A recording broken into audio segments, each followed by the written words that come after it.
She spilled wine on a billionaire's son and whispered, "Please don't hit me." The entire ballroom froze. Then a calm, dangerous voice cut through the silence. "You just threatened my employee." The man who stepped forward was a mafia boss, powerful, ruthless, and he'd just decided she was his to protect.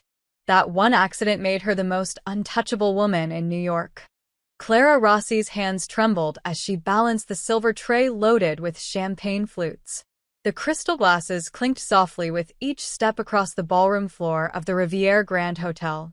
Around her, Manhattan's elite laughed and mingled in designer gowns and tailored suits, their jewelry catching the light from the massive chandeliers overhead. She didn't belong here. Not really. The Children's Cancer Research Charity Auction was the event of the season, and Clara had been working double shifts all week to cover the extra staff needed. Her feet ached in the required black heels, and the stiff, white blouse felt too tight around her collar. But she needed this job. More than anyone in this glittering room could possibly understand. "Excuse me, miss?" A woman with diamonds dripping from her ears snapped her fingers. "We've been waiting." "Coming right away, ma'am." Clara forced a smile and turned quickly. Too quickly. She didn't see the man stepping backward from the crowd, his phone pressed to his ear, his attention completely elsewhere. Their collision happened in slow motion. The tray tilted. Champagne arced through the air in a golden spray. Then came the wine. A full glass of Cabernet Sauvignon, deep red as blood, splashed across the front of a pristine white tuxedo. Time stopped. Clara's heart plummeted into her stomach as she stared at the spreading crimson stain. The man wearing the tuxedo, young, maybe 30, with slicked-back blonde hair and a face she recognized from magazine covers, looked down at his ruined jacket with an expression of pure disbelief. Ethan Royce, tech heir, billionaire, and currently soaked in expensive wine because of her.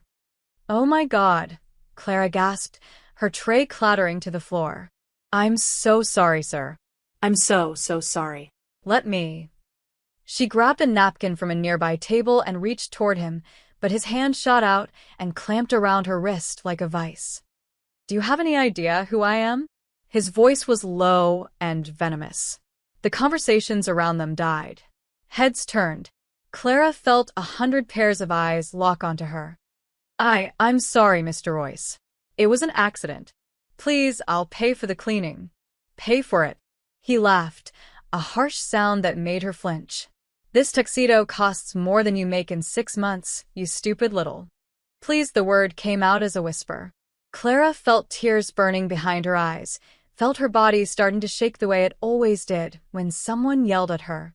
Old instincts kicked in: make yourself small, apologize, disappear. "Please don't hit me. I'll clean it again.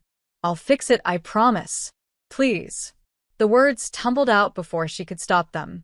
The crowd's murmuring grew louder. Someone gasped. Clara wanted to die right there on the marble floor. Ethan's grip tightened. His face twisted with rage. "Hit you? You think I'd waste my time?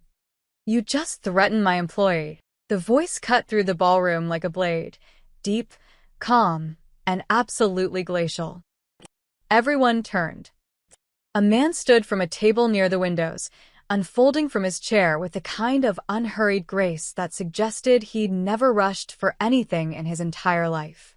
He was tall, broad-shouldered, wearing a black suit that probably cost even more than Ethan's ruined tuxedo. His dark hair was styled back from a face that could have been carved from stone, sharp cheekbones, strong jaw, and eyes so dark they looked almost black in the chandelier light. Clara had served his table earlier. She remembered because he'd been the only person all night who'd said, "Thank you," when she'd poured his water. Matteo Ricci. The name whispered through the crowd like wind through leaves.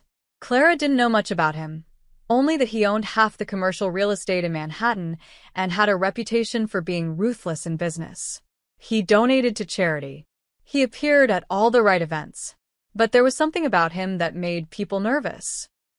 He walked toward them now, each step measured and deliberate. The crowd parted automatically. "Mr. Ricci." Ethan's voice had lost some of its edge, but He didn't release Clara's wrist. This clumsy waitress just let her go. It wasn't a request. Ethan hesitated for just a second too long. Mateo stopped directly in front of them, and even though he didn't raise his voice or make any threatening gesture, the temperature in the room seemed to drop 10 degrees. Now. Ethan released Clara's wrist. She stumbled back, cradling her arm. Mateo picked up a clean napkin from the nearest table, turned, and handed it to Clara. His fingers brushed hers for just a moment, warm, steady. His eyes met hers, and she saw something unexpected there. Not pity, not anger, something else entirely. "You're fine," he said quietly, his voice completely different than the ice he'd used on Ethan. "Go get another tray. Take 5 minutes in the back if you need them." Clara nodded mutely, unable to speak. She grabbed the fallen tray and fled toward the kitchen, feeling her face burn with humiliation. Behind her, she heard Mateo speak again, his voice returning to that terrifying calm.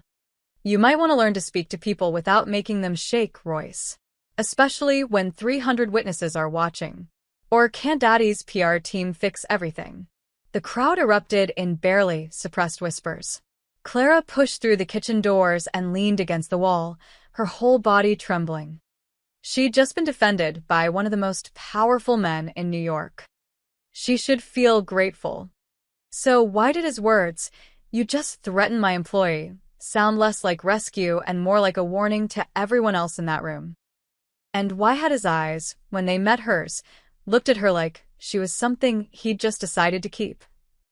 In the kitchen, Clara splashed cold water on her face, trying to steady her breathing. The other servers gave her pitying looks, but kept their distance. Nobody wanted to be associated with the girl who'd just humiliated Ethan Royce in front of Manhattan's elite. "You okay?" Miguel, the head server, appeared beside her with a concerned frown. That was intense. "I'm fine." Clara dried her face with a paper towel, avoiding his eyes. "I need to get back out there. Actually, the manager said you can take the rest of the night off." "What?" Panic seized her chest. "No." "Miguel, please. I need these hours." "I can't." "It's paid," he interrupted gently. "Mr. Ricci apparently had a word with management. Said you handled the situation professionally and deserve the evening to recover. You're still getting your full shift pay plus a bonus." Clara stared at him. He. "What?" "Yeah," Miguel shook his head in disbelief. "I've been working these events for 10 years. Never seen anything like it." Royce looked like he wanted to crawl under the floor by the time Ricci was done with him. Apparently, 3 different people were already recording when it happened. It's probably going viral as we speak. Great. Just what she needed, her most humiliating moment broadcast across social media. But she couldn't afford to lose hours. "I should still work. I don't want anyone thinking." "Clara," Miguel put a hand on her shoulder. "Take the win. Go home. Your section's covered." She wanted to argue, but the exhaustion crashed over her all at once. Her wrist still ached where Ethan had grabbed it. Her hands wouldn't stop shaking. Maybe going home wasn't the worst idea. "Okay," she whispered. "Thank you." She changed out of her work shoes in the staff locker room, pulled on her worn jacket, and slipped out through the service corridor. The hotel had a maze of back hallways that the guests never saw, plain walls, fluorescent lights, the unglamorous skeleton that kept the luxury functioning. Clara was halfway to the exit when she heard footsteps behind her. She turned. Mateo Ricci stood at the end of the hallway, hands in his pockets, looking completely out of place in the dingy corridor. His black suit seemed to absorb the harsh overhead light. He watched her with that same unsettling intensity she'd seen in the ballroom. "Mr. Ricci," Clara's voice came out shakier than she wanted. "I thank you for what you did. You didn't have to." "Yes, I did." He walked toward her slowly, each step echoing off the concrete floor. "Are you hurt?" "No. I'm fine." "Your wrist." She'd been unconsciously rubbing it. She dropped her hand quickly. "It's nothing. Just a little sore." He stopped a few feet away, close enough that she could see the fine details of his face, The small scar above his left eyebrow, the silver cufflinks at his wrists, the way his dark eyes seemed to miss nothing.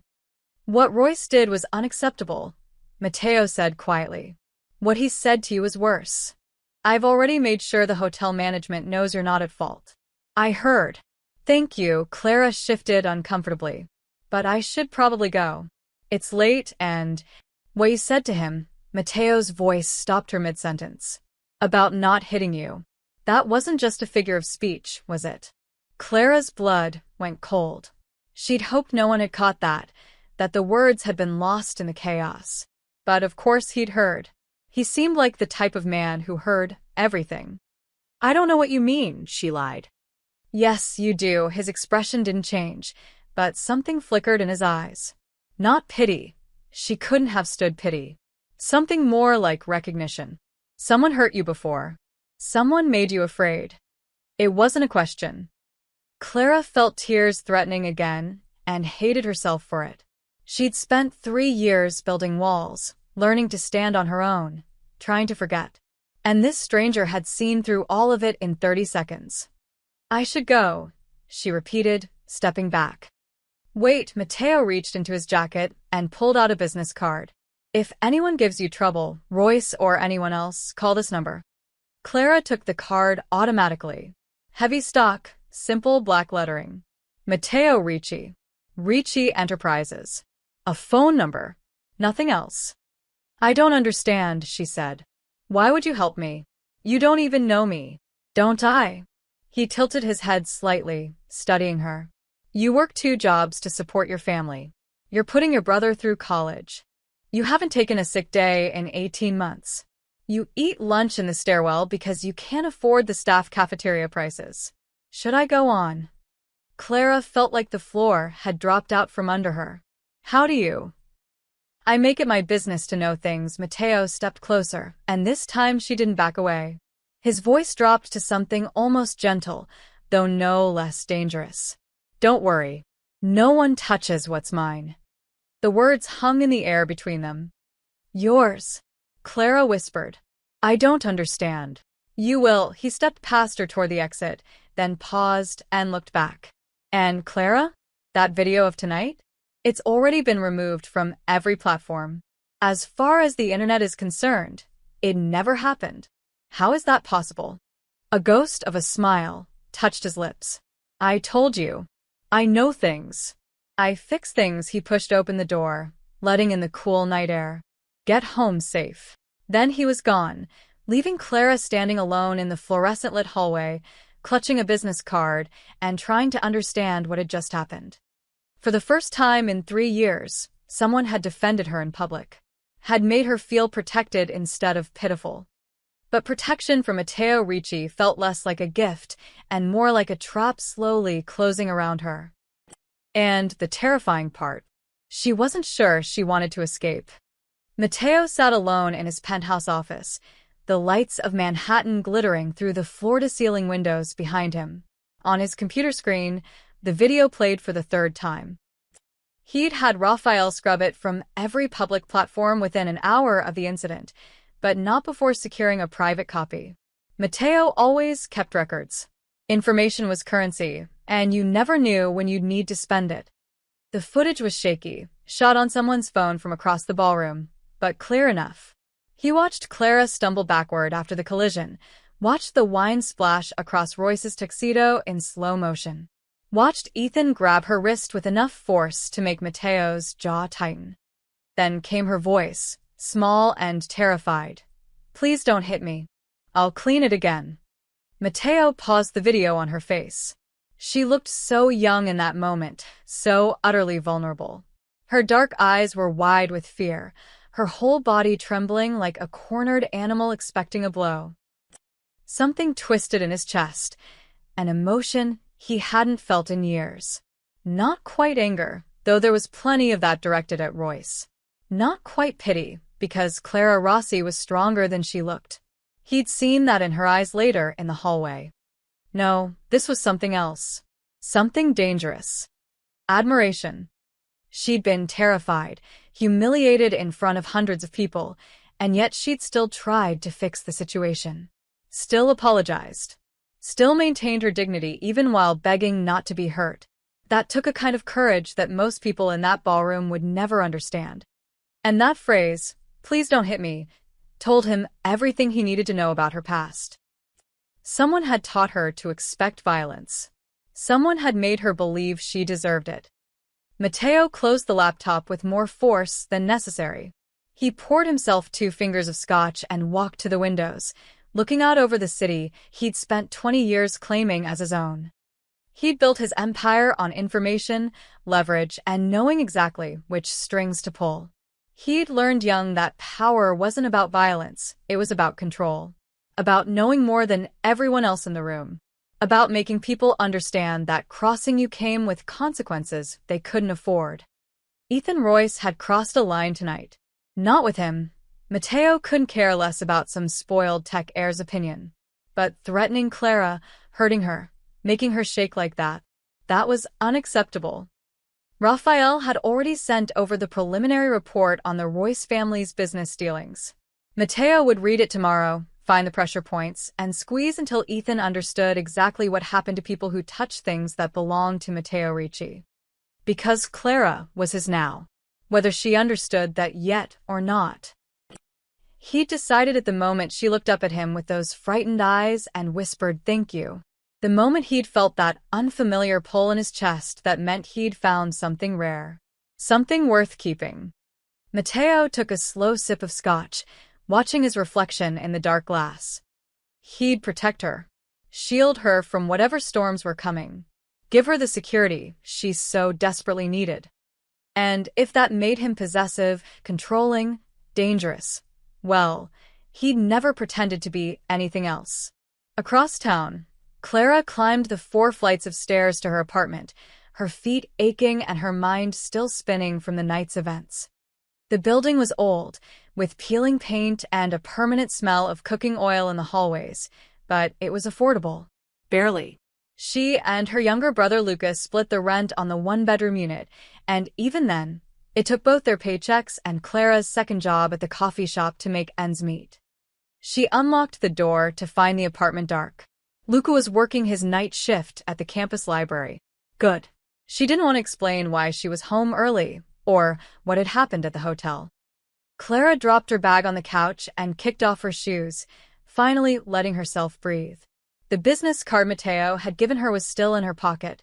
She pulled it out, running her thumb over the embossed lettering. "No one touches what's mine." What did that even mean? She wasn't his. They'd barely exchanged 50 words. Yet he'd looked at her like she was something precious. Something he'd decided to claim. It should terrify her. After Jake, after everything, she'd promised herself she'd never let another man make decisions for her, control her, own her. But Mateo hadn't felt like Jake. Jake had been charming, manipulative, slowly cutting her off from friends and family until his anger was the only thing in her world. Mateo was something else entirely. Direct. Powerful. Dangerous in a completely different way. Her phone rang, making her jump. Unknown number. "Hello." Miss Rossi, the voice was clipped, angry. Her landlord, Mr. Patterson. "I just saw a very interesting video online before it mysteriously disappeared. Seems you caused quite a scene tonight at some fancy hotel." Clara's stomach dropped. "Mr. Patterson, I can explain." "I don't want explanations. I run a respectable building. I can't have tenants who bring drama and public humiliation to their address. What if reporters show up? What if people start associating my property with whatever that was?" "It was an accident," Clara said, hating how her voice shook. "I spilled wine on someone. That's all. It won't happen again. That's not what I saw. I saw you making a scene, getting physical, with one of the richest men in the city. Do you know what kind of attention that brings?" "I didn't," he grabbed me. "I was just trying to apologize." "I don't care about the details." Mr. Patterson's voice went cold. "What I care about is that your rent is going up. 200 extra per month, starting next week. Consider it compensation for the potential headache you've caused me." 200. Clara felt dizzy. "I can't afford that." Please, Mr. Patterson. I'm sorry about tonight, but I can't. Then find somewhere else to live. You have until the end of the month to either pay the increase or vacate. Your choice. The line went dead. Clara stood in her dark apartment, phone still pressed to her ear, and felt the tears she'd been holding back all night finally break free. $200 more per month. She was already working 70-hour weeks between both jobs. There was nothing left to cut, nowhere else to save. She'd lose the apartment.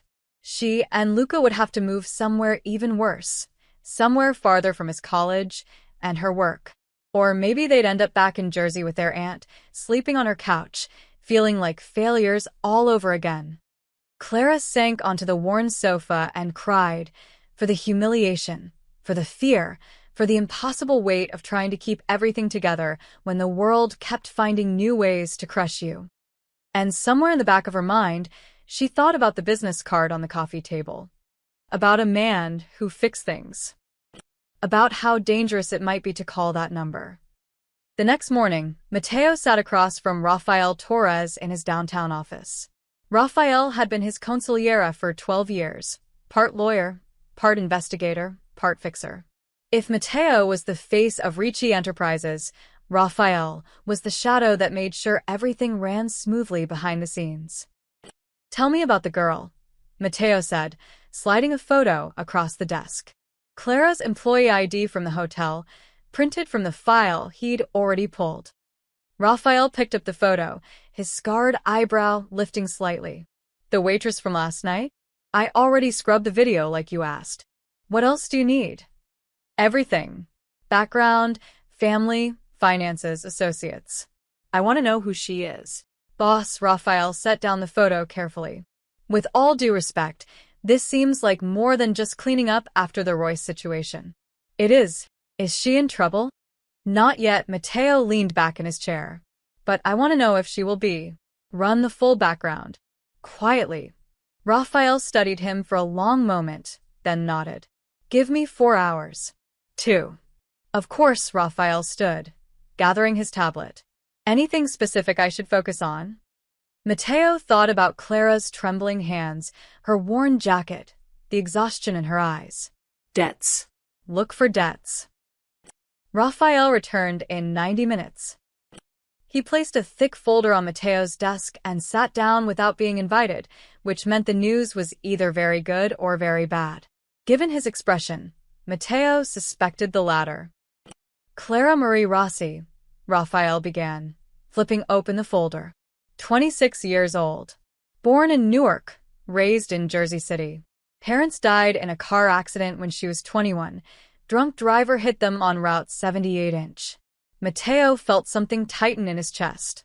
She raised her brother. Yeah. Luca Rossi, now 22. She got custody when he was 18, put him through community college. Now he's at NYU studying computer science. She works 2 jobs, the hotel and a coffee shop in the village. 70-hour weeks, like you said. Bank account is. Rafael shook his head. She's got maybe $800 total. Living paycheck to paycheck. That's not unusual for someone in her situation. No. But this is. Rafael pulled out another document. 3 months ago, Luca Rossi took out a private loan for $25,000. Not from a bank, from a company called Harbor Freight Solutions. Mateo went very still. Harbor Freight. You know them. I know of them. Mateo took the document, scanning the terms. They were brutal. 30% interest, payment due in full within 6 months, harsh penalties for late payment. Harbor Freight is a front. They're small-time smugglers working out of Brooklyn.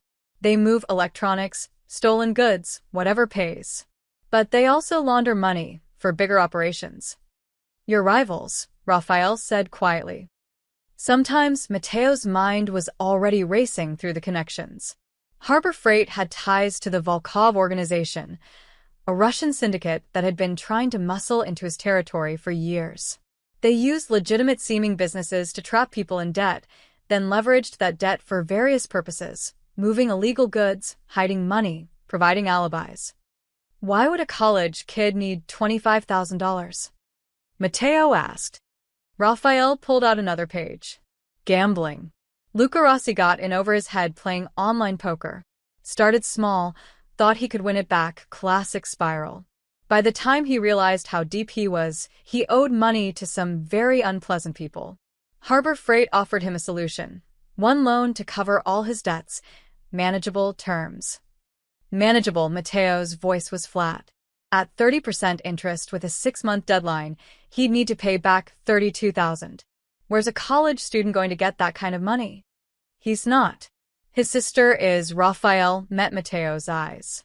Clara's been making the payments. I pulled her credit card statements. She's been sending Harbor Freight $1,500 every 2 weeks. That's why she works 2 jobs. Why she never eats in the staff cafeteria. Why she's got $800 to her name despite working 70 hours a week.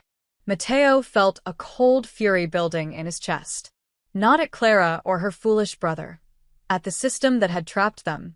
At the predators who made their living off desperate people. How much does she still owe? $14,000. But here's the problem. Raphael pulled out one more document. The loan is due in full next month. If she doesn't pay, Harbor Freight has the right to collect through alternative means. That's code, boss. They'll use Luca for something. Probably make him move product, hide shipments, maybe worse. And Clara has no idea. I doubt it. Kids like Luca don't tell their sisters they're about to get forced into smuggling operations. Raphael closed the folder. But it gets more interesting. I did some digging on Harbor Freight's recent activities. Guess whose shipping containers they've been using to move their goods? Matteo looked up sharply. Royce Dynamics, Raphael said. Specifically, their subsidiary, Royce Global Shipping. Ethan Royce's father's company has been letting Harbor Freight use their containers to move illegal tech parts from China. They mark them as legitimate electronics, slip them through customs, then distribute them through their network. The pieces clicked into place in Matteo's mind. Harbor Freight worked for the Volkovs. The Volkovs had been trying to establish a shipping route through New York. Royce provided the legitimate cover in exchange for a cut.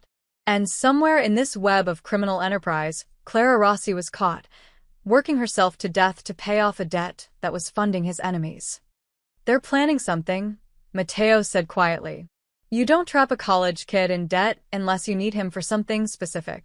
Agreed. Want me to find out what? No, Matteo stood, walking to the window. The city stretched out below him, glittering and dangerous, and his. I want you to make sure the Rossi name becomes untouchable. Quietly. Clara can't know I'm involved. Boss, if Harbor Freight is working with the Volkovs, and the Volkovs are using Royce's shipping network, this could be our opportunity to... To what? Matteo turned. Destroy them all? Yes.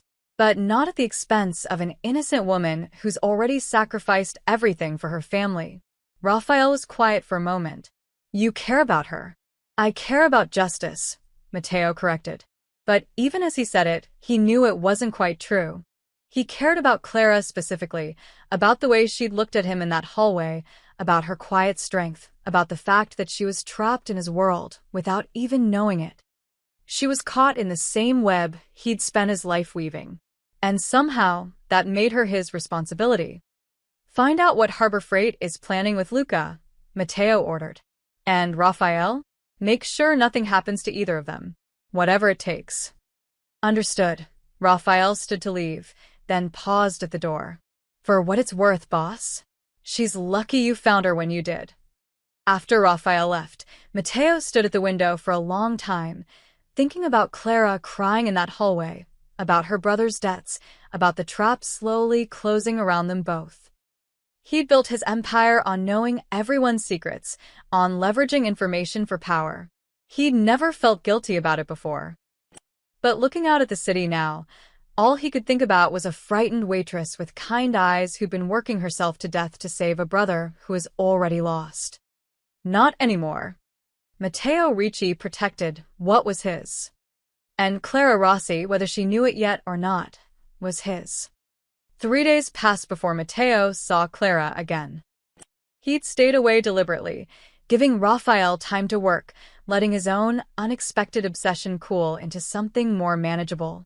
But Wednesday morning found him walking through the marble lobby of the Riviera Grand Hotel with a perfectly legitimate reason for his visit.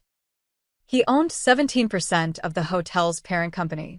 Regular inspections were part of his due diligence. The general manager, a nervous man named Thornton, rushed to greet him. "Mr. Ricci, we weren't expecting you today. If you'd called ahead, we could have." "That's why I didn't call." Matteo kept walking, his eyes scanning the lobby. "I want to see how things really run, not a show prepared for my benefit." Of course, of course. Where would you like to start? The kitchens? Conference facilities? We've just renovated the restaurant. Lunch service. Thornton blinked. The restaurant. Is there a problem? No, no. Right this way. The main restaurant was already being set up for the lunch rush. White tablecloths, fresh flowers, pristine silverware laid out with mathematical precision. Waitstaff moved efficiently between tables, preparing for the business crowd that would flood in around noon. And there, near the windows, Clara was folding napkins.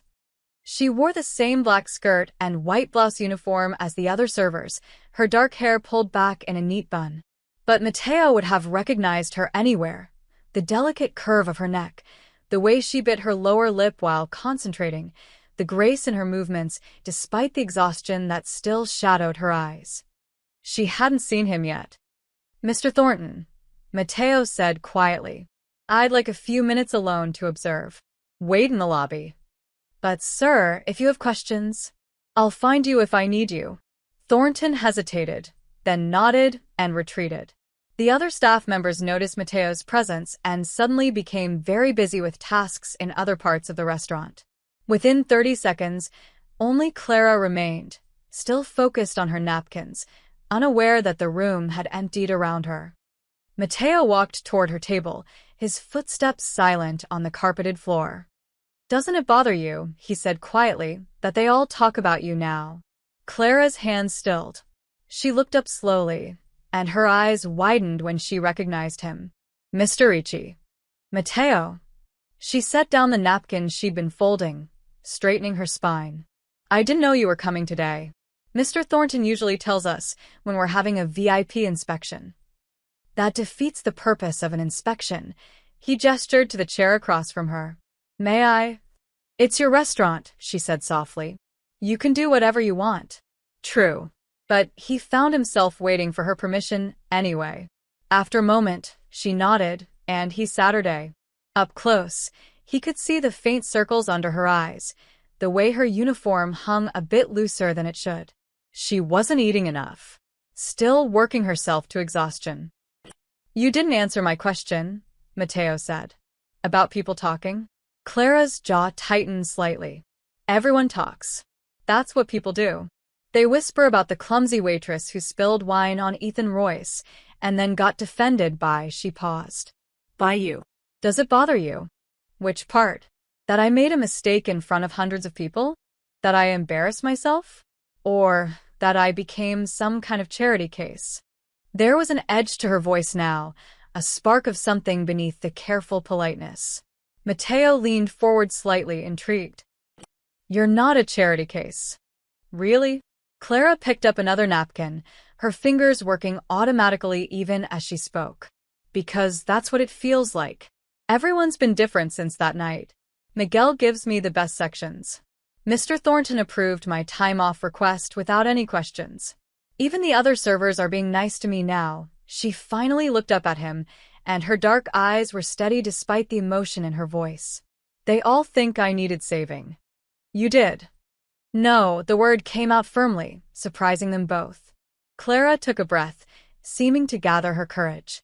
"What I needed was for that entitled rich boy to learn some manners. What I needed was not to be grabbed and threatened in front of everyone I work with. What I got was you stepping in and making it worse." Matteo felt something shift in his chest, not anger at her defiance, but something far more dangerous. "Respect." "How did I make it worse?" "Because now everyone sees me as the helpless girl who had to be rescued by a powerful man. They don't see that I apologized professionally. They don't see that I tried to fix the situation myself. They just see," she gestured vaguely, "weakness." I saw strength, Matteo said quietly. You were terrified, but you still tried to make it right. You still kept your dignity. Most people would have just run. Clara's hands stilled on the napkin. Then why did you interfere? Because Royce crossed a line. Because no one should speak to anyone the way he spoke to you, Matteo held her gaze. And because when you asked him not to hit you, I realized someone had taught you to expect violence. That's unacceptable. Color rose in her cheeks. You don't know anything about me, don't I? Something flickered in her expression, recognition, fear, or maybe both. She looked away, focusing on the napkin in her hands. You shouldn't have bothered. I'm nobody. That's where you're wrong, Matteo stood, buttoning his suit jacket. He'd pushed enough for one day. Any more, and she'd bolt like a frightened deer.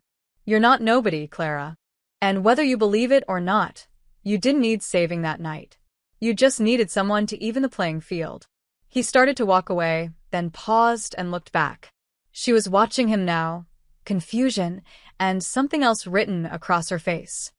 It only bothers me that they think I needed saving, she said quietly, repeating her earlier sentiment, but with less edge this time. Almost like she was testing how he'd respond. Matteo smiled faintly. Then prove them wrong. Keep being exactly who you are, proud, strong, stubborn. Don't let anyone make you small, Clara. Not Royce, not the whispers, not even me. He left before she could respond, finding Thornton hovering anxiously in the lobby. Everything's satisfactory, Mr. Ricci? Very. Matteo pulled out his phone as he walked toward the exit. Make sure Miss Rossi gets promoted to lead server for the main dining room. She's wasted on general floor service. Of course, sir. Right away. Outside, Matteo dialed Raphael's number. His consigliera answered on the first ring. How's our project? Matteo asked. Harbor Freight is planning something for next week. They've been calling Luca Rossi, pressuring him about the upcoming payment. I think they're going to make their move soon. Don't let them. Matteo climbed into the back of his car. Make sure her brother's safe. I don't care what it costs. Handle it quietly. Clara can't know I'm involved. Understood. And boss. What? She got to you, didn't she? The girl. Matteo thought about Clara's defiant eyes, the proud set of her shoulders, the way she'd challenged him despite knowing exactly who he was. Thought about her quiet strength and stubborn independence, qualities that made her dangerous to his carefully controlled world. Just keep her brother safe, Raphael. He ended the call and stared out the window at the Manhattan traffic. Clara didn't want to be saved. She wanted to be strong on her own terms. That made him want to protect her even more. And that, Matteo realized with uncomfortable clarity, was exactly the problem. Raphael sat in his car across from a warehouse in Red Hook, Brooklyn, watching men load shipping containers onto flatbed trucks. He'd been surveilling Harbor Freight Solutions for 2 days now, and the pattern was becoming clear. His phone buzzed. Matteo. What do you have? His boss asked without preamble. More than I expected, Raphael adjusted his camera, snapping photos of the license plates. Harbor Freight isn't just small-time smugglers anymore. They've scaled up. The Royce connection runs deeper than we thought. Explain. Royce Global Shipping owns 12 warehouses along the Brooklyn waterfront. Harbor Freight officially rents space in 3 of them for legitimate import-export operations, but what they're really doing is using Royce's customs clearance codes to smuggle tech components from China. High-end microchips, circuit boards, components for military-grade equipment. The Volkovs, Matteo said quietly. Yeah, they're building something. Don't know what yet. But they need clean shipping routes to bring in the parts without triggering federal oversight. Royce provides the legitimate business front, Harbor Freight handles the actual smuggling, and the Volkovs supply the buyers on the other end. And Luca Rossi. Raphael pulled out his tablet, scrolling through the surveillance notes. That's where it gets interesting. I tapped the phone of Harbor Freight's operations manager, guy named Vincent Caruso. Yesterday, he had a conference call with his bosses. They're planning a major shipment arriving next Friday at the Port of New York. 50 containers marked as consumer electronics, but really carrying restricted tech worth about $20 million on the black market. That's ambitious. It's suicide if they get caught. Which is why they need a fall guy. Raphael zoomed in on a photo of Luca Rossi entering the NYU computer science building. Luca's perfect. He's a college student, no criminal record, smart enough with computers to handle the logistics, but naive enough to manipulate. They've been grooming him. Matteo's voice went cold. Grooming him how? The loan wasn't random. 3 months ago, Harbor Freight identified Luca through his online gambling. They saw a desperate kid with a clean record and IT skills. They encouraged his gambling, let his debts pile up, then swooped in with this solution. Now they own him. What's their plan? Raphael checked his notes. Next Friday, Luca will receive instructions to hack into Royce Global's customs database and alter the manifests for those 50 containers. Make it look like they passed all the inspections. He'll think he's just doing a simple favor to clear his debt. He won't realize he's committing federal customs fraud. And when a shipment gets discovered, if it gets discovered, Luca's digital fingerprints are all over the hack. He goes to prison for 20 years. Harbor Freight and the Volkovs walk away clean. If it doesn't get discovered, they've got leverage on him forever. Either way, they win. Matteo was silent for a long moment. Raphael could practically hear him thinking through the implications. What about Clara? Matteo finally asked. She has no idea.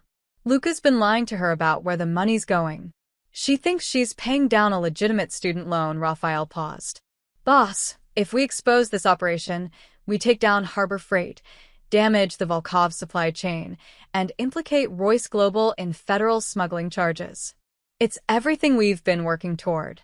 But Luca Rossi becomes a witness in a federal case. Protective custody, testimony, his whole life blown apart. And Clara, Raphael sighed. She'll know what her brother did. What she's been working 70-hour weeks to enable. Another silence. Rafael Watiz. He'd worked with Matteo long enough to know when his boss was weighing options, calculating costs, deciding how much he was willing to sacrifice for a strategic victory. There's another way, Matteo said finally. I'm listening. We intercept the shipment before Luca gets involved. Make it look like the Volkovs betrayed Royce, or vice versa. Create enough chaos that Harbor Freight's operation falls apart from the inside. That's messy. And dangerous. Less dangerous than letting a civilian college kid become collateral damage. Matteo's voice hardened. Find out exactly when and where Harbor Freight plans to contact Luca. I want eyes on him 24 hours before that happens.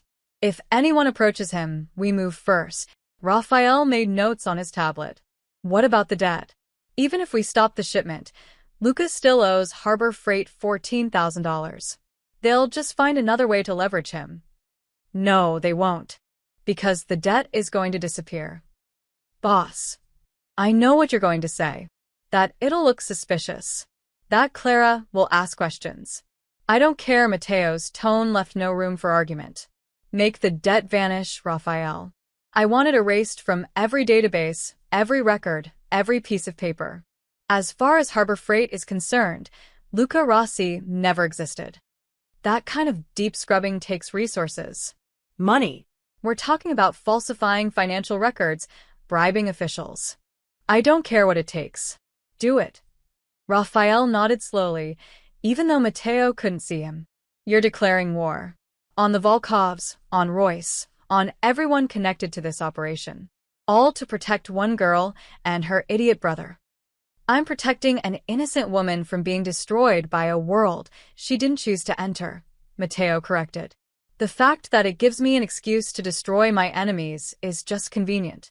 Is it convenient? Raphael asked carefully. Or is this about something else? Does it matter? Yeah, boss.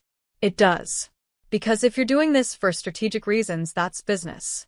But if you're doing this because you care about Clara Rossi, Raphael chose his words carefully. That makes you vulnerable. And vulnerable people make mistakes. I'm not vulnerable. But even Raphael could hear the lie in that statement. He'd seen Matteo operate for 12 years. Cold, calculated, always 3 steps ahead. The man didn't make emotional decisions. He didn't put empires at risk for strangers. Until now. I'll handle the debt, Raphael said finally. And I'll monitor Luca. But Matteo? When this goes sideways, and it will go sideways, you need to be ready for the fallout. It won't. It always does. Especially when you're fighting someone else's battle. Matteo ended the call without responding. Raphael sat in his car, watching the warehouse, and wondered if his boss understood what he'd just committed to. This wasn't just about helping Clara anymore. This wasn't kindness or charity or even justice. This was war. And Matteo Ricci had just painted a target on his back for a woman who didn't even know she was the reason for it.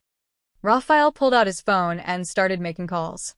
If his boss wanted to burn down the Volkov's operation and take Royce Global Shipping down in the process, then Raphael would make sure the fire burned hot enough to leave nothing but ashes.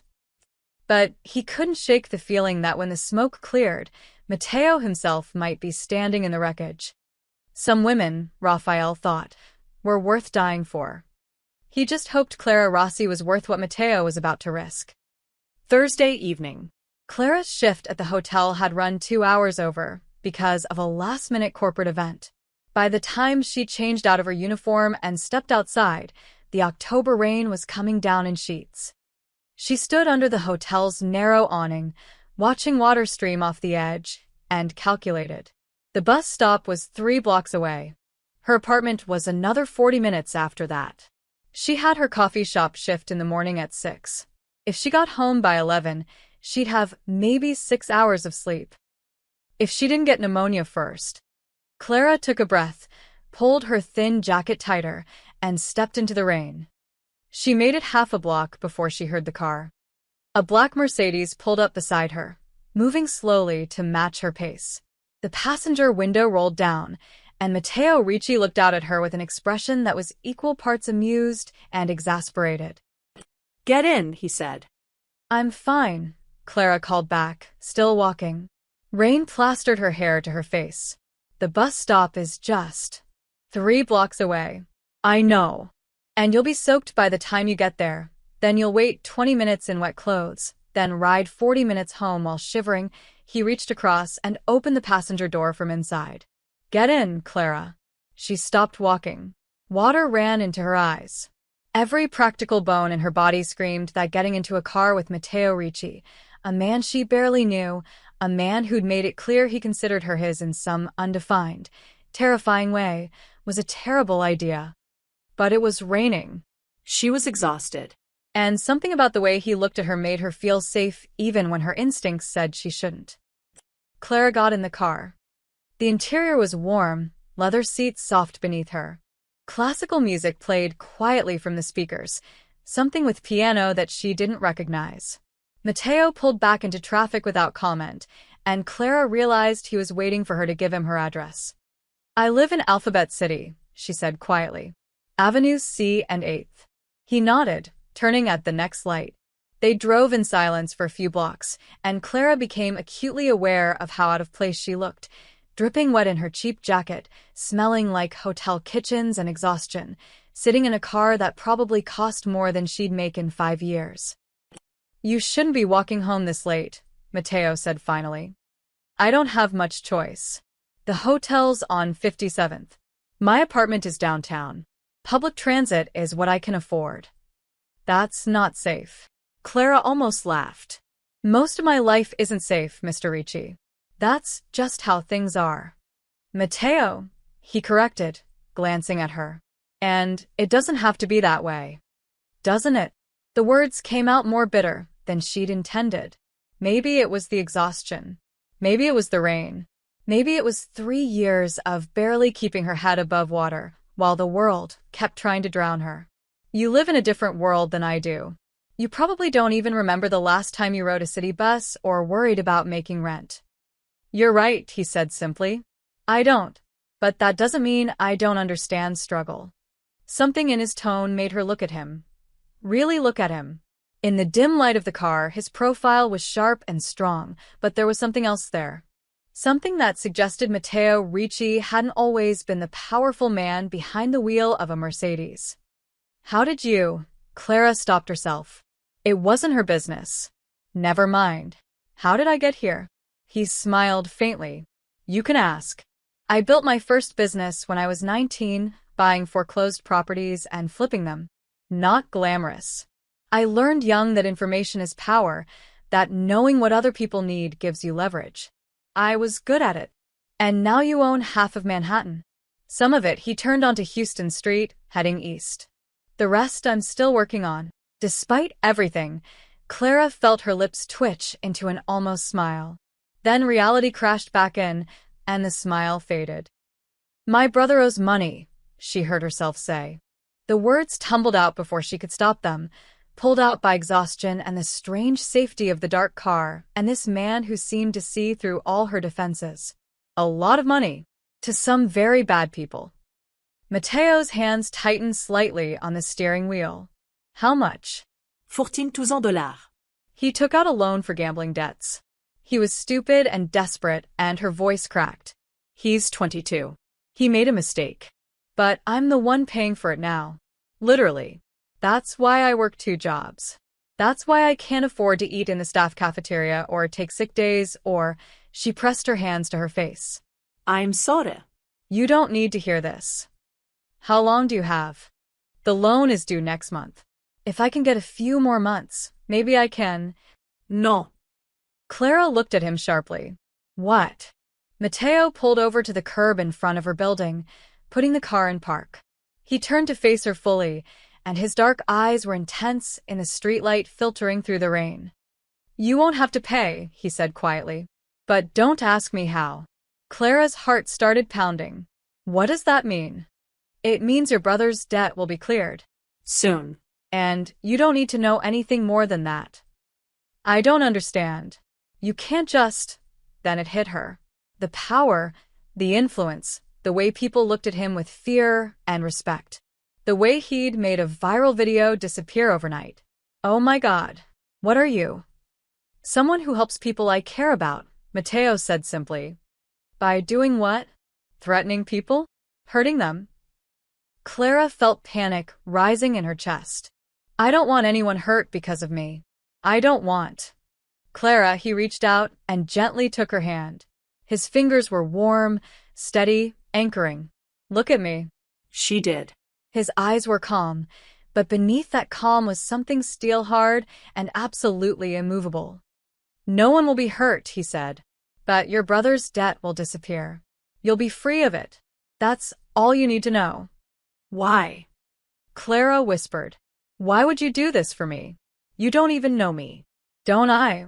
He smiled faintly, echoing his words from their last meeting. Then his expression softened slightly. You're a good person, Clara. You work yourself to exhaustion for your brother. You apologize even when you're the one being hurt. You stay proud even when the world tries to make you small. People like you are rare, his thumb brushed over her knuckles. I protect rare things. Clara felt tears threatening. You scare me. Good, Mateo released her hand, but his gaze didn't waver. That means you still have sense. I am scary, Clara. I do things most people can't even imagine. But I've never hurt anyone who didn't deserve it. And I would never, ever let anyone hurt you. The last part sounded less like a promise and more like a threat to the entire world. Clara opened the car door, needing distance, needing to think. But she paused before getting out, looking back at him. I don't know if I should thank you or run from you. Both would be smart, Mateo said. But I hope you choose the first. Clara stepped out into the rain, which had softened to a drizzle.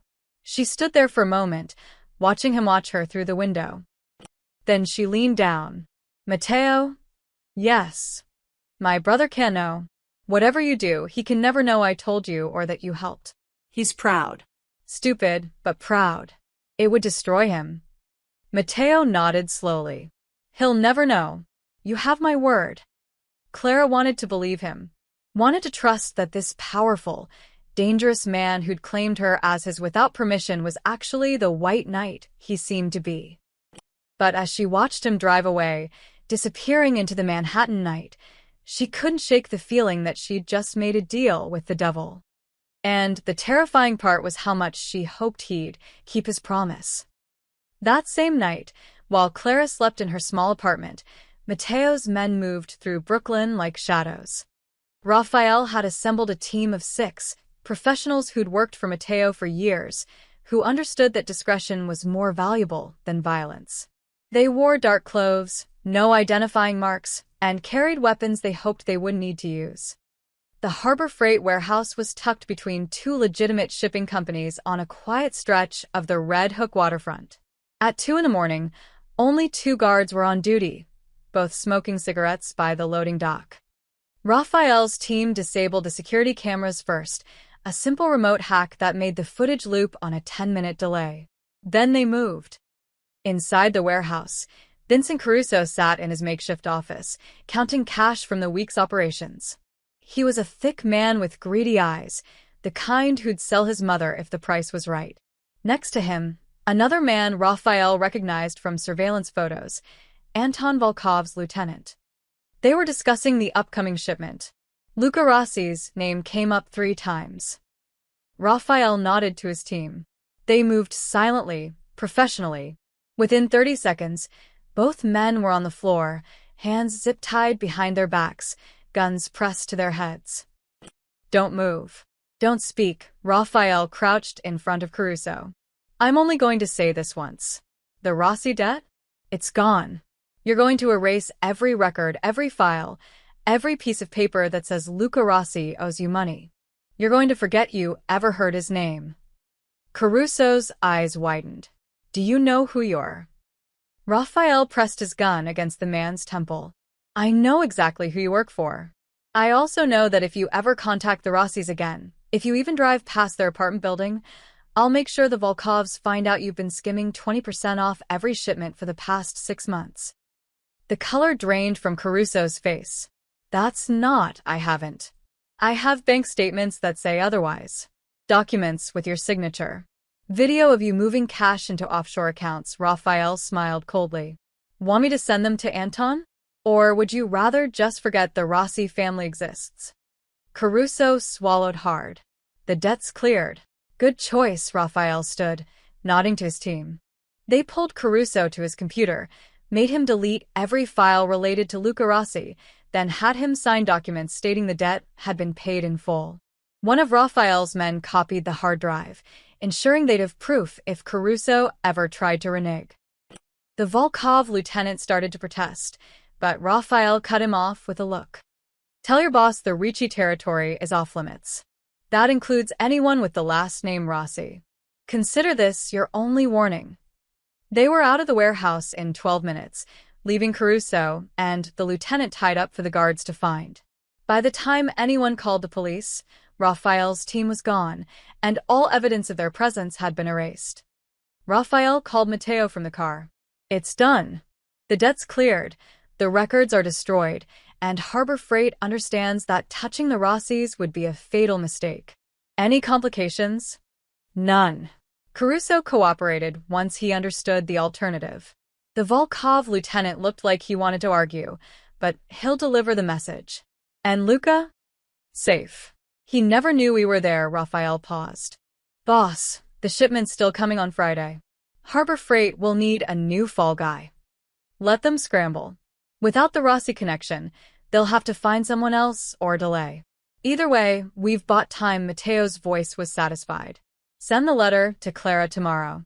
Make it look official. Already prepared. She'll have it by noon."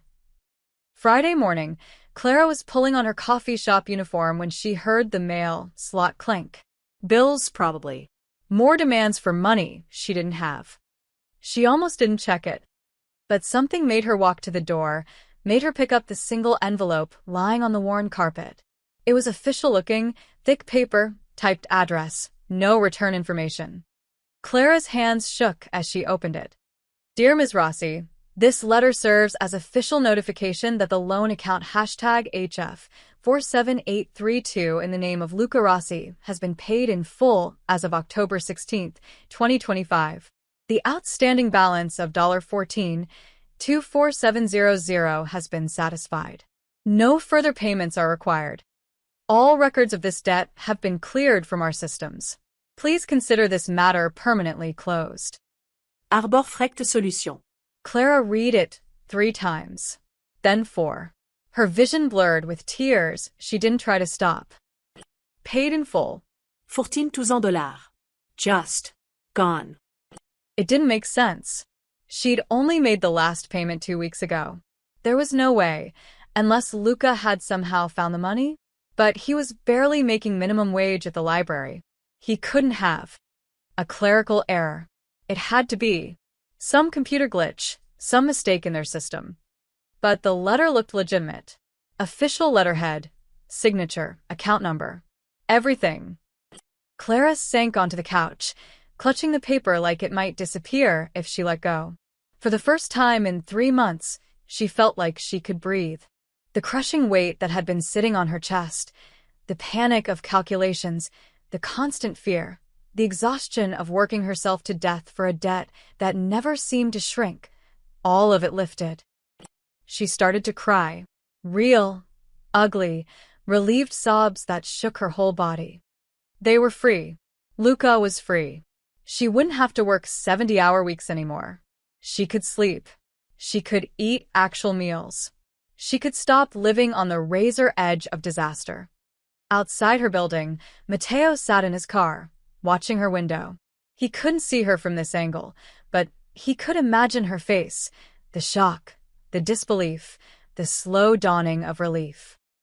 Raphael had sent him a photo 30 minutes ago, Clara's hand reaching through the mail slot, grabbing the envelope. Matteo had been sitting here since dawn, waiting to see if she'd go to work or stay home, waiting to gauge her reaction from a distance. He told himself he was being thorough, making sure the plan had worked, ensuring she was safe. But the truth was simpler and more dangerous. He just wanted to be near her, even if she didn't know he was there. His phone buzzed. Raphael. She's crying. Happy tears, I think. The tracker on her phone shows she's still home. Matteo smiled faintly. Good. She deserved a morning off. Deserved to feel relief instead of constant pressure. Stay on, Luca, he texted back. Harbor Freight might still try something. Already on it. The kids at class. 3 of our people watching. Matteo started the engine. He should leave, get back to his office, handle the dozen other crises that always demanded his attention. But for another minute, he sat there, looking up at Clara's window, and let himself feel something he hadn't felt in years. Satisfaction. Not from a business deal or a strategic victory. From making someone happy. From protecting someone who mattered. From keeping his promise to a woman who was slowly becoming the most dangerous thing in his carefully controlled world. Then he pulled away from the curb and disappeared into morning traffic, leaving Clara alone with her relief and her mysterious second chance. She'd never know it was him. And that, Matteo told himself, was exactly how it should be. Even if part of him wanted nothing more than to see the gratitude in her eyes when she realized who'd saved her. 10 days passed. Clara noticed the difference immediately, waking up without the crushing weight of impossible debt, eating lunch without calculating every dollar, sleeping through the night for the first time in months. She'd even cut back to 50 hours a week, keeping only her hotel job and dropping the coffee shop shifts. Luca had been confused by the letter, suspicious even. This doesn't just happen, Clara. Debts don't disappear. Maybe their system crashed. Maybe they wrote it off for tax purposes. I don't know, and I don't care. She'd thrown the letter away, terrified that examining it too closely would somehow make it untrue. We're free. Let's just be grateful. But late at night, when she couldn't sleep, Clara thought about Matteo Ricci sitting in his car, promising her the debt would vanish, telling her not to ask how. And she wondered. The annual Mayor's Arts Foundation Gala was one of the hotel's biggest events. 500 guests, seated dinner, live orchestra.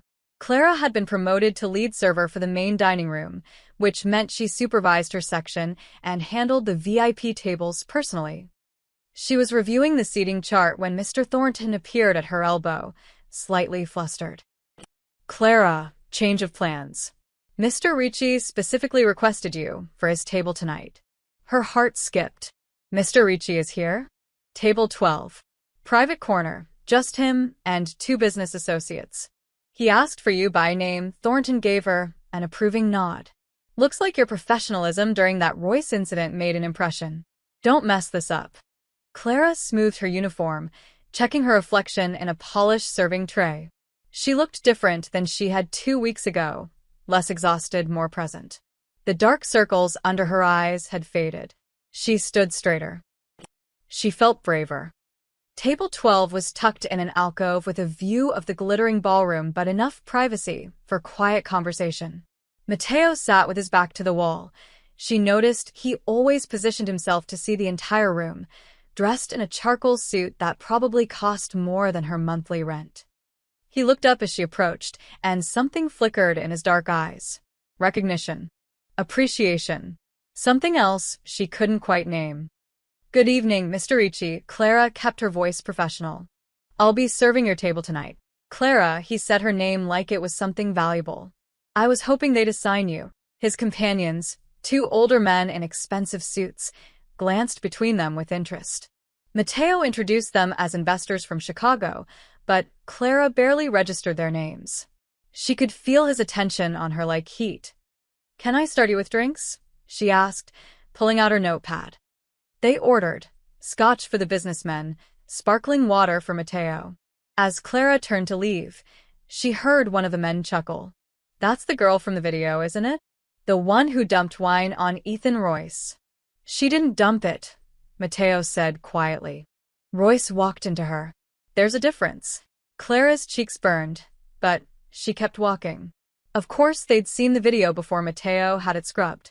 Of course they'd talk about her humiliation over their $1,000-a-plate dinners. But when she returned with drinks, Mateo caught her eye and gave her a barely perceptible shake of his head. Don't let them see it bother you. So she didn't. Throughout the dinner service, Clara moved between tables with practiced efficiency, but she was always aware of table 12. Aware of Mateo watching her, tracking her movements with those dark, intense eyes. When she brought their entrees, one of the businessmen knocked over his water glass. Clara moved instantly, catching it before more than a few drops spilled, blotting the table with a napkin. The man looked embarrassed. I'm so sorry. No harm done, sir, Clara smiled, replacing his water smoothly. Happens all the time. She felt Mateo's gaze on her as she worked, felt him notice that her hands didn't shake, that she handled the small crisis with calm competence instead of panic. As the dinner plates were cleared and dessert menus distributed, the 2 businessmen excused themselves to network in the ballroom. Clara approached to refill Mateo's water. You didn't flinch tonight, he said quietly. Clara looked up from pouring. He was studying her with that unsettling intensity, like he could see past all her defenses to whatever truth lay underneath. I'm trying to be braver, she said. You already were, his voice was soft, but there was certainty in it. You were always brave, Clara. You just didn't know it. Something warm spread through her chest. She set down the water pitcher, meeting his eyes. Things have been better lately. Easier. Good. The strangest thing happened. My brother's debt. It just disappeared. Paid in full. Out of nowhere. She watched him carefully. You wouldn't know anything about that, would you? Mateo's expression didn't change. Would it matter if I did? Yes. No, Clara glanced around, making sure no one was close enough to hear.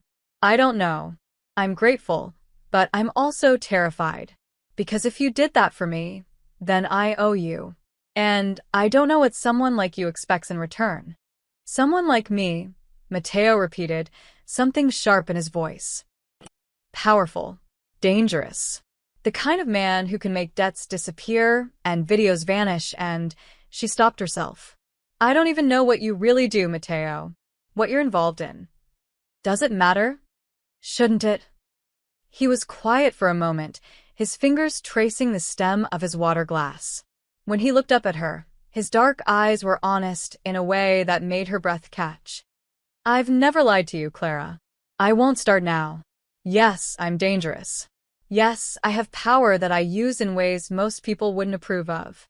But I've never hurt anyone who didn't deserve it, and I would never hurt you. He leaned forward slightly. If I helped with your brother's debt, I did it because you were suffering and I had the ability to stop it. That's all. No strings. No expectations. That's not how the world works. It's how my world works when it comes to you. The words hung between them, heavy with meaning. Clara felt her pulse quicken. Around them, the gala continued. Music, laughter, the soft clink of crystal and silverware. But in their small corner of the ballroom, everything else faded. I should get back to work, Clara whispered, even though she didn't move. You should, Matteo agreed. But his eyes never left hers. This, whatever this is, it's complicated. Yes. You're one of the wealthiest men in Manhattan. I'm a waitress who lives in a fourth-floor walk-up. I know. People would talk. They'd say terrible things. Let them. Clara shook her head, feeling tears prick behind her eyes. I can't be what you want me to be, Matteo. I'm not. I don't belong in your world. He reached across the table then, his fingers barely brushing hers. The touch was electric. You're exactly what I want you to be, he said quietly. And you belong wherever you choose to stand. The businessmen were returning, laughing about something. Clara pulled her hand back, stepping into her professional role like armor. Enjoy your dessert, gentlemen, she said, her voice steady despite the chaos in her chest. As she walked away, she felt Matteo's eyes following her across the ballroom. And she knew, they both knew, that they'd just crossed a line that couldn't be uncrossed. The question was whether they'd survive. What came next? William Royce was not a man who forgot slights. The viral humiliation of his son at the charity auction, even though the video had been scrubbed, had spread through Manhattan's elite circles like wildfire. Everyone knew Ethan had been put in his place by Matteo Ricci. Everyone had seen the fear in the boy's eyes. It made the Royce family look weak. And weakness, in William's world, was unforgivable. He sat in his corner office at Royce Dynamics headquarters, overlooking the East River, and reviewed the dossier his lawyers had prepared. Matteo Ricci's business empire was vast, but not impenetrable. There were pressure points. The shipping subsidiary, William told his chief counsel. Ricci Maritime Holdings. They handle 40% of his commercial shipping contracts through the Port of New York. What about it? Buy it. William's smile was cold. Not all of it, he'd never allow that. But acquire enough shares to have board influence. Then start freezing permits, delaying inspections, creating regulatory nightmares. Make it impossible for him to operate efficiently. That's aggressive. And expensive. I don't care about the cost. I care about sending a message. William leaned back in his leather chair. Matteo Ricci humiliated my son in public. He needs to understand that the Royce family doesn't accept disrespect. Within 48 hours, Royce Dynamics had acquired 12% of Ricci Maritime Holdings through shell companies and proxy buyers. They immediately leveraged that position to demand audits, environmental reviews, and safety inspections that tied up 3 of Matteo's largest shipping contracts. The message was clear: corporate war. Matteo received the news from Raphael while reviewing contracts in his office. Royce just froze your permits for the Singapore route, Raphael said, setting down a tablet with the documentation. He's using environmental compliance as leverage. Says there are irregularities that need investigating. It'll take months to sort out. Months I don't have. Matteo's jaw tightened. That route handles $30 million in quarterly revenue. He knows. This isn't business, it's revenge. William Royce wants you to feel what it's like to be humiliated in front of people who matter. Because I defended a waitress from a spoiled son. Because you made the Royce family look weak, Raphael corrected. In his world, that's a declaration of war. Matteo was silent for a long moment, his mind working through strategies and countermoves. He could fight this legally, challenge the permits, tie Royce up in litigation. But that was slow, expensive, and uncertain. Or he could do what he did best: find leverage and use it. The Harbor Freight investigation, Matteo said quietly. The illegal tech shipments. They were using Royce Global Shipping's containers. Raphael's eyes sharpened. You want to expose him? I want to bury him. Matteo stood, walking to the window. What evidence do we have? Everything. Shipping manifests with forged customs stamps. Video surveillance of Harbor Freight loading restricted tech components into containers marked with Royce Global logos. Bank records showing payments from Volkov front companies to Royce subsidiaries. Raphael pulled up files on his tablet. It's all there. We gathered it to protect Luca Rossi, but it also proves that William Royce has been facilitating illegal smuggling operations for at least 18 months. Matteo smiled without humor. Poetic, isn't it? The information I collected to save Clara's brother is the same information that will destroy her enemy. If we do this, there's no going back. You'll be making very powerful enemies. The Volkovs will know we exposed them. Royce will. Royce will be too busy defending himself against federal charges to worry about me. Matteo turned from the window.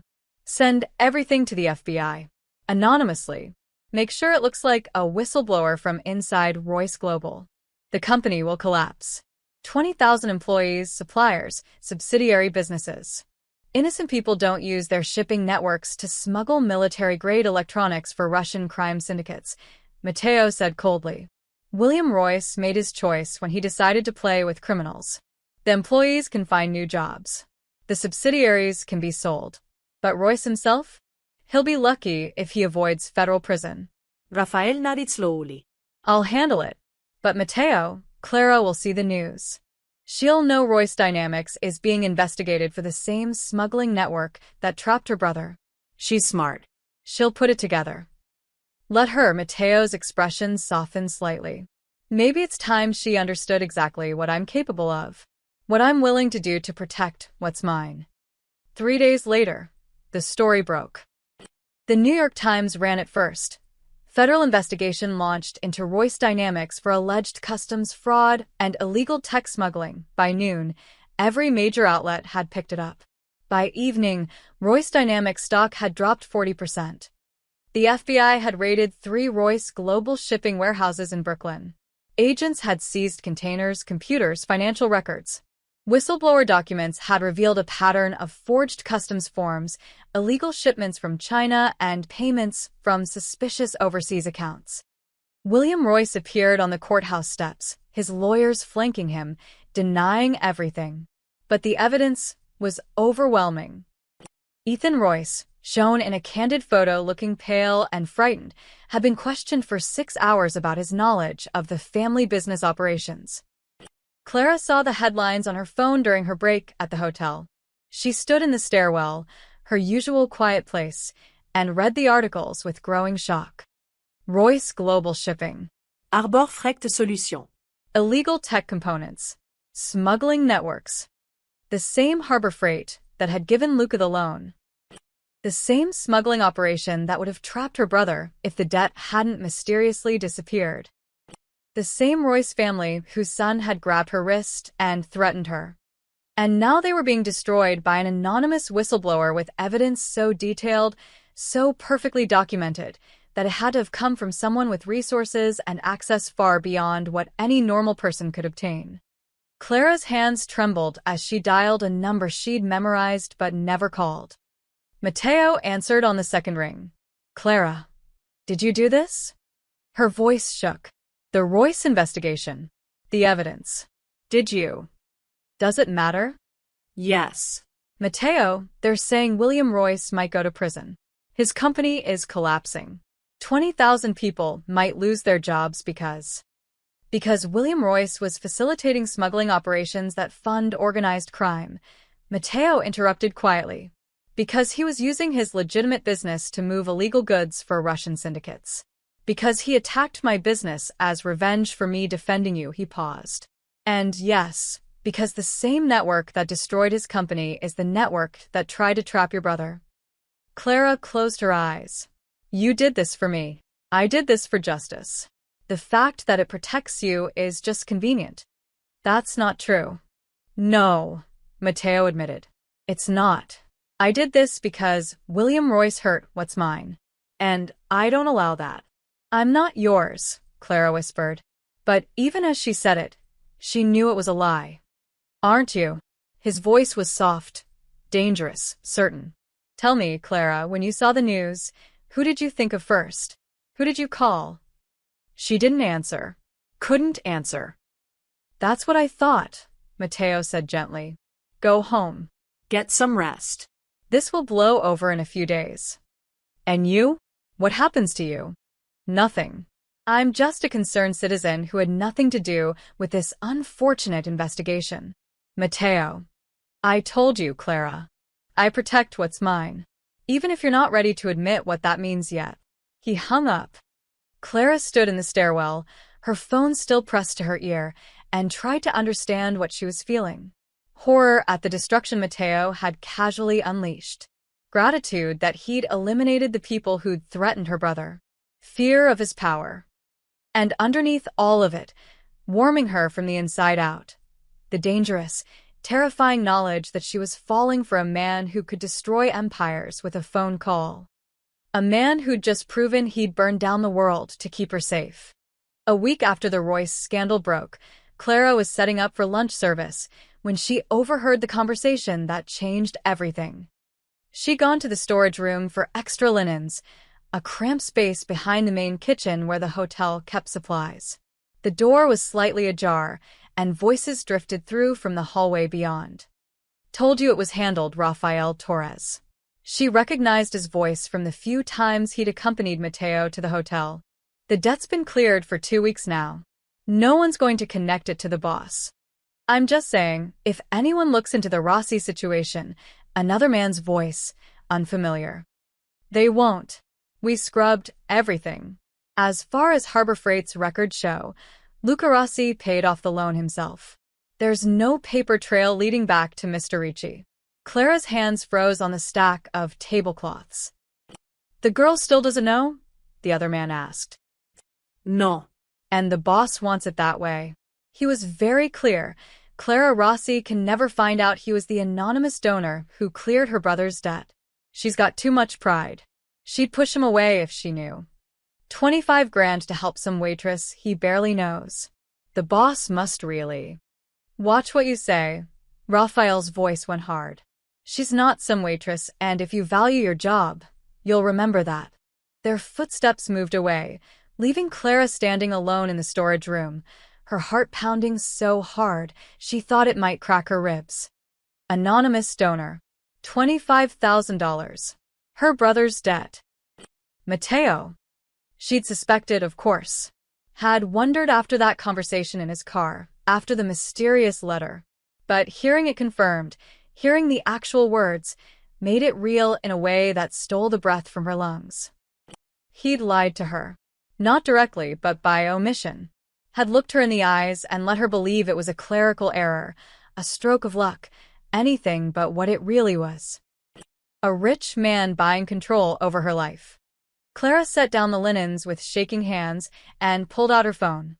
She found Matteo's number, the one from the business card she'd saved, and typed before she could second-guess herself. I need to see you. Now. His response came within seconds. My office. 30 minutes. Ricci Enterprises occupied 3 floors of a glass tower in Midtown. Clara had never been inside, had never imagined she'd have reason to enter this world of marble lobbies and private elevators and receptionists who looked at her worn coat with barely concealed disdain. But anger carried her through the lobby, into the elevator, up to the 32nd floor. Raphael was waiting when the doors opened. His expression was carefully neutral, but she saw the flicker of understanding in his eyes. He knew she'd heard. Ms. Rossi. This way. He led her down a hallway lined with expensive art to a corner office with floor-to-ceiling windows overlooking the city. Matteo stood at those windows, hands in his pockets, looking out at Manhattan like a king surveying his kingdom. He turned when she entered, and whatever he saw in her face made his expression shift. Clara. You paid off Luca's debt, her voice shook. It wasn't a clerical error. It wasn't luck. It was you. Matteo dismissed Raphael with a slight nod. The door clicked shut, leaving them alone. Yes, he said simply. $25,000. You just wrote a check and made it disappear. Not exactly. It was more complicated than. I don't care about the details. Clara's voice rose. You lied to me. You let me think. God, I stood in that hallway and thanked you for your advice, for your comfort, and the whole time you'd already solved the problem. You'd already taken control of my life, without asking. I helped you, Matteo said quietly. There's a difference. Is there? Clara laughed, a bitter sound. You think helping me gives you the right to own my life? To make decisions about what I know and don't know? To manipulate situations behind my back? That's not what this was. Then what was it? She took a step closer, anger burning through her fear. Why did you do it, Matteo? Why go to all that trouble for someone you barely know? He was quiet for a long moment, studying her face. When he finally spoke, his voice was soft but certain. Because you're the only person I've seen stand up in a room full of power and still keep her grace. Clara blinked. What? That night at the auction, Matteo moved toward her slowly, like approaching something wild that might bolt. You were terrified, humiliated. Everyone was watching you fall apart. But you still apologized. Still tried to fix the problem. Still held on to your dignity, even when that entitled rich boy tried to take it from you. He stopped a few feet away. I've spent 20 years in rooms full of powerful people, Clara.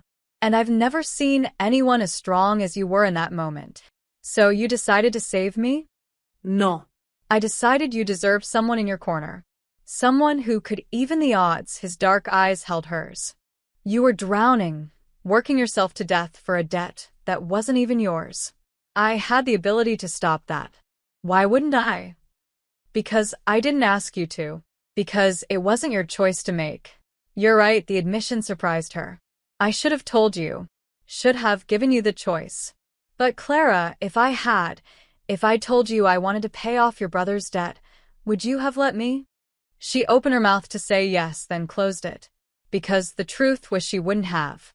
Her pride would never have allowed it. That's what I thought, Matteo said gently.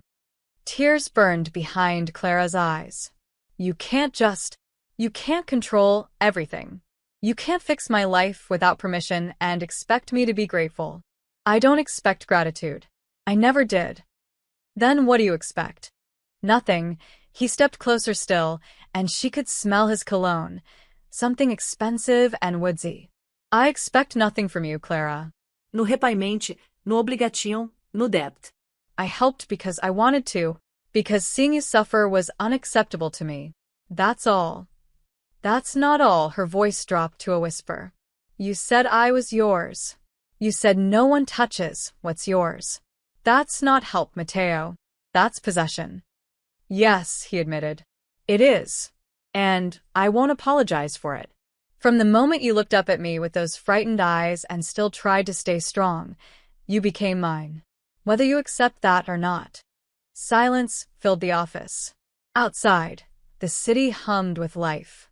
Inside, Clara felt the ground shifting beneath her feet. You scare me, she finally whispered. Matteo smiled faintly, something sad and knowing in his expression. Good. That means you still have sense. I should walk out that door. I should tell you to stay away from me and my brother. I should. But you won't. Why not? Because deep down you know the truth. He reached out slowly, giving her time to pull away.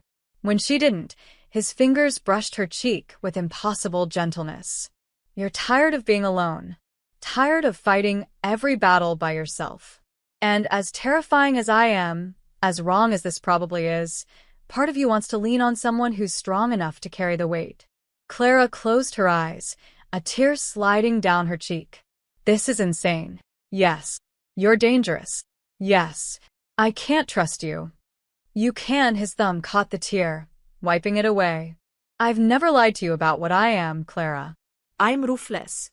I'm possessive. I do terrible things to protect what's mine. But I have never and will never hurt you. That's the one thing you can trust absolutely. She opened her eyes and found him watching her with an intensity that stole her breath. And God help her, she believed him. I don't know if that's enough, she whispered. It will be, Mateo stepped back, releasing her. Take whatever time you need. Think about what you want. But Clara? He held her gaze. Whatever you decide, you're still mine. That doesn't change. She should argue. Should tell him he was wrong, that she belonged to herself, that no one owned her. But the words wouldn't come. Because standing in his office, feeling the weight of his protection and possession wrapped around her like armor, Clara couldn't deny the truth. She'd already fallen for the dangerous man who decided she was worth burning the world for. The only question was whether she was brave enough to admit it. 6 weeks later, the financial world watched Royce Dynamics complete its spectacular collapse. The federal investigation had uncovered a web of illegal operations far deeper than anyone expected. William Royce was indicted on 17 counts of customs fraud, conspiracy to smuggle restricted technology, and money laundering. His legal team was already negotiating a plea deal that would likely send him to federal prison for 12 years. Ethan Royce, facing his own charges as a complicit board member, had fled to Monaco. The tabloids loved it. The privileged tech heir running from justice, his empire crumbling, his arrogance finally meeting consequences. But the real story, the one buried in the business pages, was the systematic dismantling of Royce's holdings. The shipping subsidiary was sold to creditors. The tech patents went to competitors. The commercial real estate portfolio was broken up and auctioned. And the hotel chain, 6 properties across Manhattan, including the flagship Riviera Grand, was acquired by a shell company called Meridian Holdings LLC for 40% below market value. Meridian Holdings was owned by 3 other shell companies, which were ultimately controlled by Ricci Enterprises. Clara found out when Mr. Thornton called an emergency staff meeting. As you've all heard, Royce Dynamics has sold the hotel chain as part of their bankruptcy proceedings, Thornton announced to the assembled staff. The new ownership group has already made several decisions about operations going forward. Clara stood in the back of the room, her arms crossed. She'd been avoiding Mateo for weeks, not returning his calls, not accepting his dinner invitations. She needed space to think, to figure out what she wanted without his overwhelming presence clouding her judgment. But somehow, she already knew what Thornton was about to say. Effective immediately, Clara Rossi has been promoted to general manager of the Riviera Grand, Thornton continued. Several heads turned to stare at her. She'll oversee all operations, staffing, and strategic planning for the flagship location. The new ownership believes her dedication and leadership make her the ideal choice to guide the hotel into its next chapter. Miguel caught her eye from across the room, grinning. Other servers whispered among themselves, some supportive, some clearly jealous. Clara felt numb. After the meeting, she found the letter in her new office. Thick cream paper, expensive weight. Her name written in bold black ink. Clara, you earned this position. Your promotion has nothing to do with me and everything to do with your competence, your leadership, and your ability to turn a struggling hotel into one of the city's premier destinations. The hotel is yours now. What you do with it is your choice. But I'd very much like to see you at the reopening gala next Friday. No obligations. No expectations. Just me, hoping you'll give us a chance. The following Friday, the Riviera Grand Hotel hosted its grand reopening under new management. The ballroom, the same one where Clara had spilled wine on Ethan Royce, was filled with Manhattan's elite once again. But this time, Clara wasn't serving. She stood near the entrance in a midnight blue dress that Mateo had sent. She'd almost sent it back, but it fit perfectly, and she was tired of wearing the same old clothes. Her hair was down, loose waves framing her face. She looked like she belonged here. Because she did. Ms. Rossi, Raphael appeared at her elbow, looking sharp in his suit. The boss is on the terrace. He was hoping you'd join him. Clara took a deep breath and nodded. The terrace overlooked Fifth Avenue, the city lights spreading out in every direction. Mateo stood at the railing, hands in his pockets, looking out at the Manhattan skyline. He turned when he heard her heels on the stone floor. For a moment, they just looked at each other. You bought the hotel, Clara said finally. I bought 6 hotels. Seemed like a good investment. His lips twitched into an almost smile. The fact that one of them was the place where we met was just fortunate timing. You made me the general manager. I gave you the opportunity. You made yourself the general manager by being exceptional at your job. He moved toward her slowly. Everything you've accomplished, the staff respect you. The reviews have improved. The bookings are up 30%. That's all you, Clara. I just removed the obstacles. She laughed softly, shaking her head. You mean you destroyed a corporate empire and bought a hotel chain? Minor details. They stood side by side at the railing, looking out at the city. Clara could feel the warmth of him beside her, could sense his attention, even though he wasn't looking directly at her. I've been thinking, she said quietly, about what you said, about being yours. And I am terrified. of you, of this, of what it means to be with someone who has the kind of power you have. She turned to face him. But I'm also tired of being afraid. Tired of fighting alone. And the truth is, she took a shaky breath.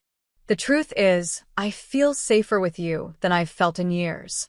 Even knowing what you're capable of. Maybe because of it. Mateo's expression softened in a way she'd never seen before. Clara. Let me finish, she held up a hand. I don't know what this is. I don't know if we're crazy or if this could actually work. But I want to try. On one condition. Name it. No more secrets. No more fixing things behind my back. If we do this, if we try, we do it as equals. You don't get to control my life just because you care about me. Equals, Mateo repeated, something like wonder in his voice. He reached out, taking her hand in his.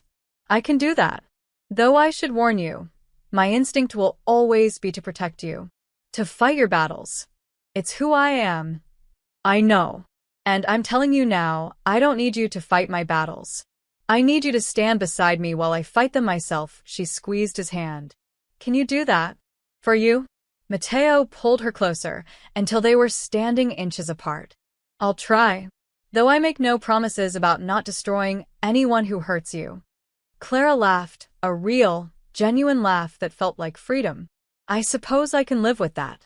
He cupped her face in his hands, his dark eyes searching hers. You cleaned his mess that night. Now you own the floor he stood on. Tears pricked her eyes, but this time they were good tears. Grateful tears. Because Mateo was right. She'd gone from the girl shaking with fear in this very ballroom to the woman who owned it. From the victim to the victor. Thank you, she whispered, for seeing me, for believing I was strong even when I didn't believe it myself. You always were. Mateo leaned down, his lips barely brushing hers. I just made sure everyone else saw it too. When he kissed her, it felt like coming home, like finding the missing piece she hadn't known she was searching for. Dangerous and safe, terrifying and comforting, all at once. Below them, the city glittered. Millions of lives, millions of stories, millions of people fighting their own battles. And on the terrace of the Riviera Grand Hotel, 2 of those people stood together, finally unafraid. The man who ruled the city and the woman who made him remember why he built it.